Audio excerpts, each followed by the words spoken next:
Welcome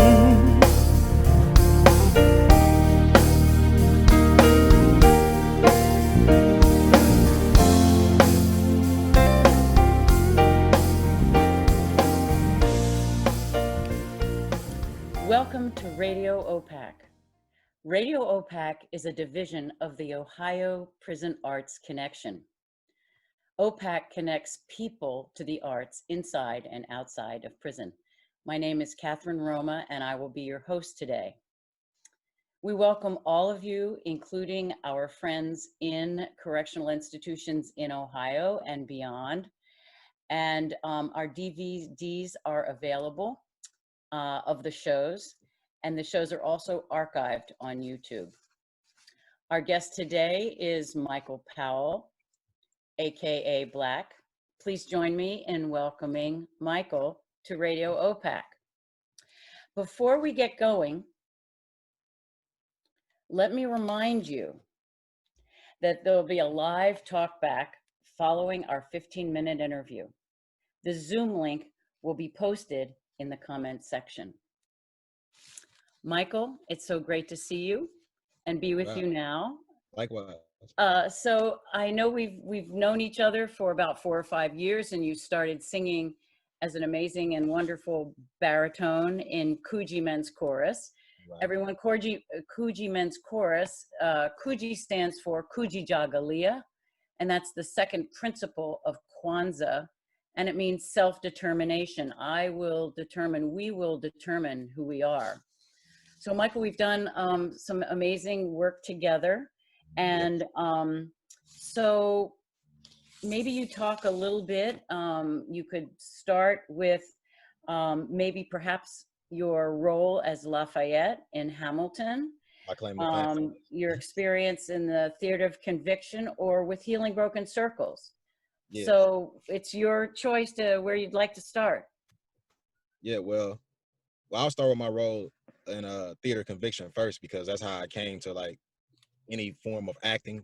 Before that, traditionally, I'm just like a improv guy, just off the cuff, super sarcastic and all of that. But once I joined Theater of Conviction, it gave me a chance to really explore what it means to be a character and take that role seriously and not break character, because in improv, you can do whatever you want to do. So when it came to doing Lafayette, first of all, I was intimidated because he raps really fast. So I was kind of intimidated by, the persona of the guy who actually played it. I think his name's David Diggs, like the original cast member. Yeah. Like, I know he had a very big presence, and I'm kind of a calm guy. So, taking on that role, it was really the things that I learned in TOC that helped me stay in character and be able to pull off the character the way that I did. And I think that I did it a great service, if I do say so myself. Yeah, it was phenomenal. So yes, I'd love you to share some of your more recent acting. I hear that you did a little stint in Cleveland last week with the Returning Artists Guild. Yes. Maybe you talk a little bit about that. Yes. So there is a great woman named Kamisha Thomas who received a grant from, I think, the Right of Return, I think is what it's called, to make 3 short films.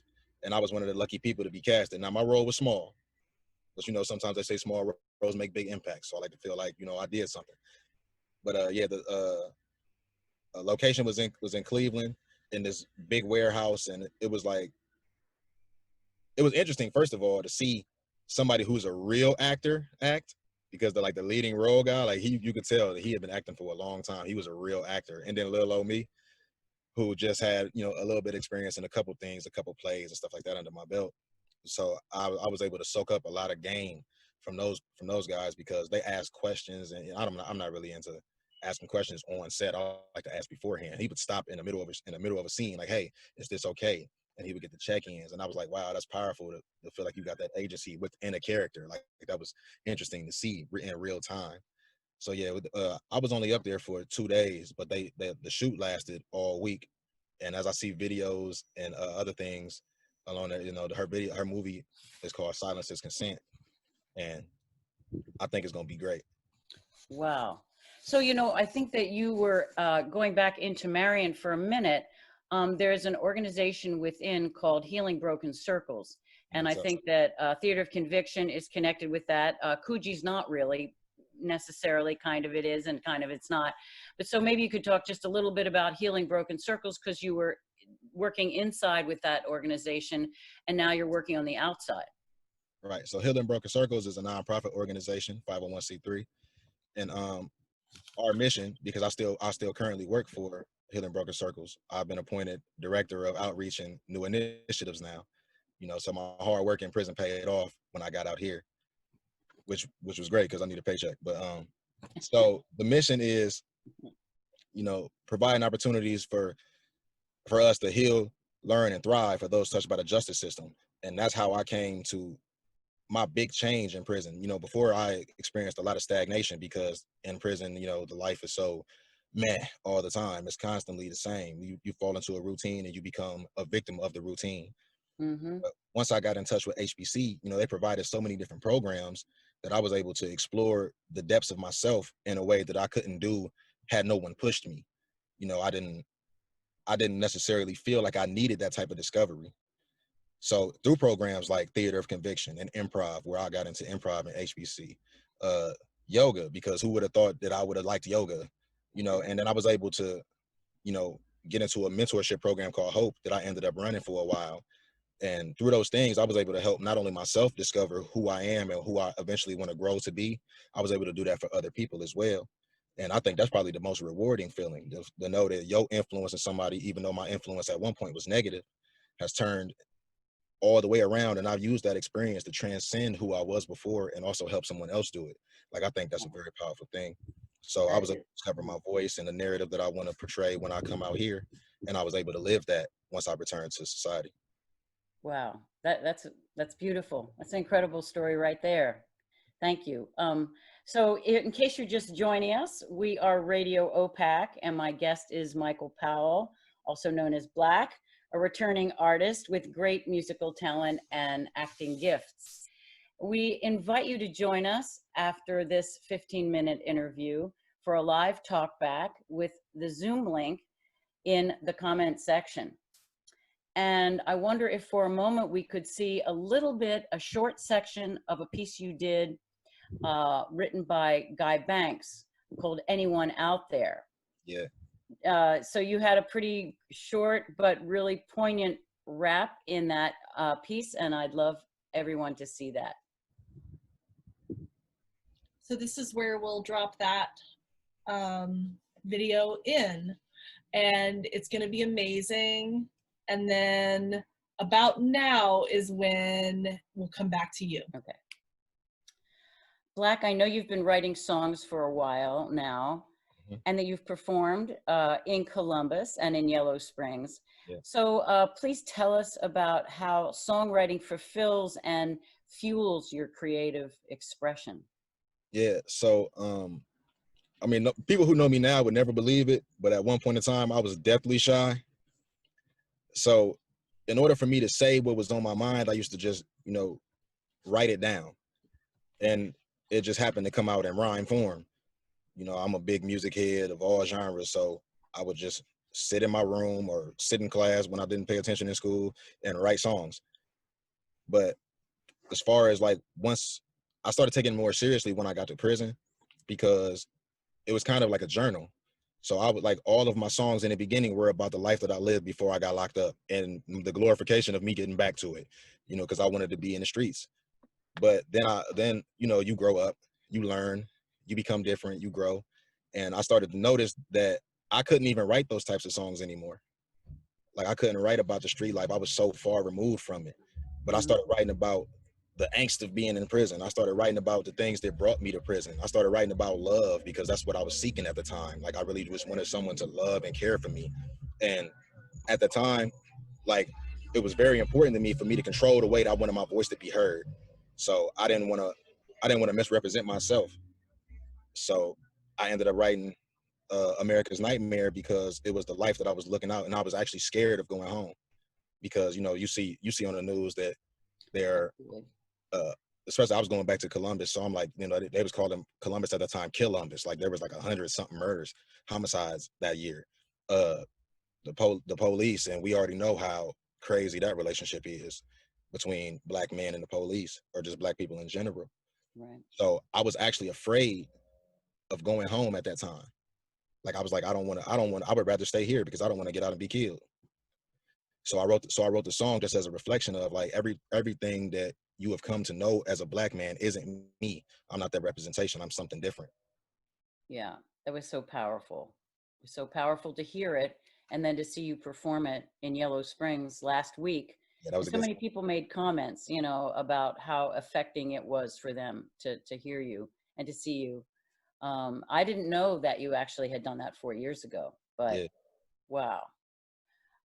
You know, you've shown shared some wonderful personal stories, and I wondered if you had any others that were really that you really wanted to share here um, during Radio OPAC about your work as an actor or singing or taking on a role. I don't know. You want to go back as far as Les Mis, Yeah, but you know, it is, man. Wow.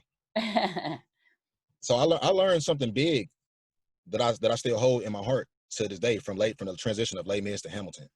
You know, Les Mis, my role, or the chorus's role in Les Mis, wasn't a leading role. We were supportive.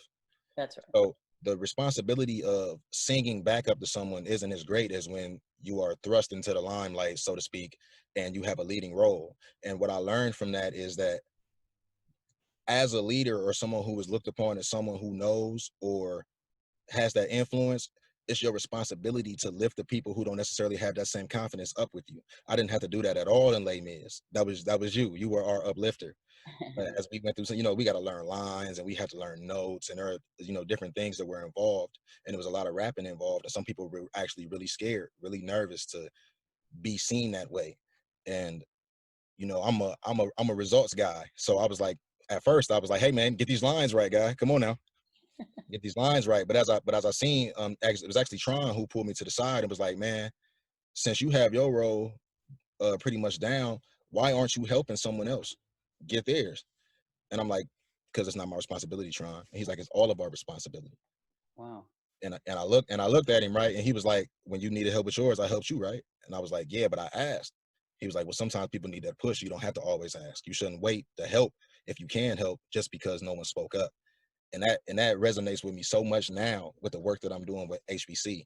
Like, you know, I'm the director of outreach and new initiatives. Like my whole job is centered around the community. And if we all know that the community is struggling, and we all know that the community needs help, why would they have to ask in order for you to assist? Like that doesn't even make Wow. sense.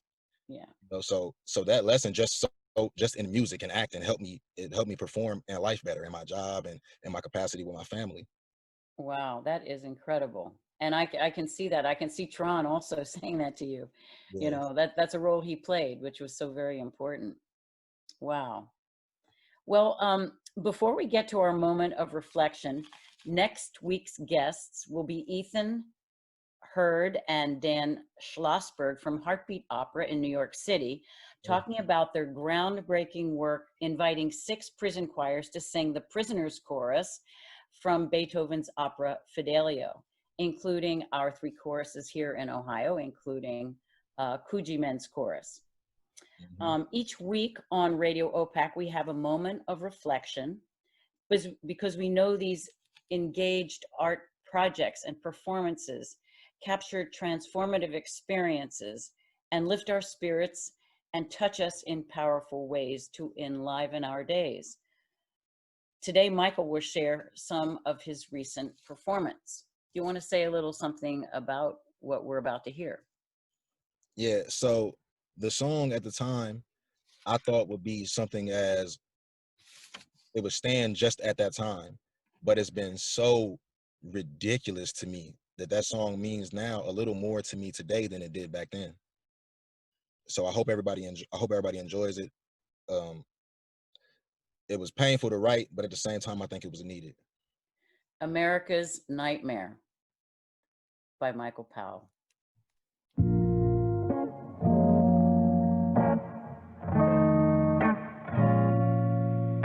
Real life.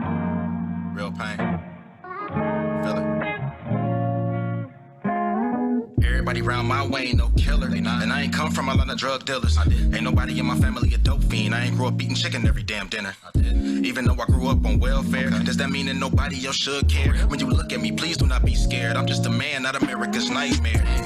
I know when you see me, your instinct says guilty. Trust me, I get it. Believe it or not, I was already sentenced way before crimes was committed. Looking at me with this darker complexion, some people would say that a monster is present. Don't ask my credentials or family sentence. Most of you was guessing which set I am repping. That's sad, the image projected is one I can't nurture but still can't reject it. Living my life in the eyes of the bias. See if I fit all the things on your checklist. Cause I'm a minority, people are scared of me. Even though history shows that I once was in slavery, never had anything. This automatically makes me the enemy. Damn, pretty grim for the lives of those children, women and men that are constantly doomed for the you where they stand. And it's worse cause we feel it's just how the world is. But it's not. Even though we don't see better, our mental state starts with ideas of cheddar. We turn to the streets, cause at least out there someone accepts us. And that's all that I want, but I can't even walk in my hood in a hoodie. Some people say reach out, but most people don't care when it's not their community. So who can I run to? Got me feeling like I can't escape. And I'm scared to be too influential. Society kills if you dare to be great. But everybody round my way ain't no killer. And I ain't come from a line of drug dealers. Ain't nobody in my family a dope fiend. I ain't grew up eating chicken every damn dinner. Even though I grew up on welfare, does that mean that nobody else should care? When you look at me, please do not be scared. I'm just a man, not America's nightmare. But that's all that you see when you turn on TV. People like me are hooligans. And we never converse, but you still cut your purse. People like me are villainous. Wait, never been that. Does one mistake mean I can never come back? We're all born in sin. And if you without it, you cast the first stone. Jesus said that. He did. But he also spread love to all in his path. Even though he was taunted, the folks in my hood see me as a pillar. Please don't be mad, I embrace the unwanted. The people that most toss away for the features that make up their face. The ones when they young still at risk for a case. The ones that need love but we breeding for prison one day. So please, when you look in these eyes, can you see just a guy, not a person of interest? For once when I come for a greeting, embracement be given, not skeptical distance. I'm afraid that the message is hidden behind all these eyes that can only see different. Acting like you don't like watermelon, like you never was hungry and ate some fried chicken. The way that I see things, only conscious awareness won't let this persist. Our children are dying, I'd rather not be at a funeral when I give people a kiss. So every black man that you see doesn't have in possession a pistol and drugs. And now when you look at me, I hope you don't only see thug, cause everybody round my way ain't no killer. And I ain't come from a line of drug dealers. Ain't nobody in my family a dope fiend. I ain't grew up eating chicken every damn dinner.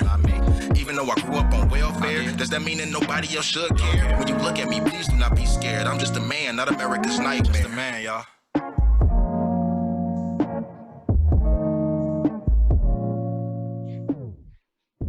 Thank you very much, Michael. Everyone, please join us immediately on the Zoom call and click the link on the comment section. Thank you again. Disregarding every stumbling block stuck in our way, we're gonna make it happen. Do it today.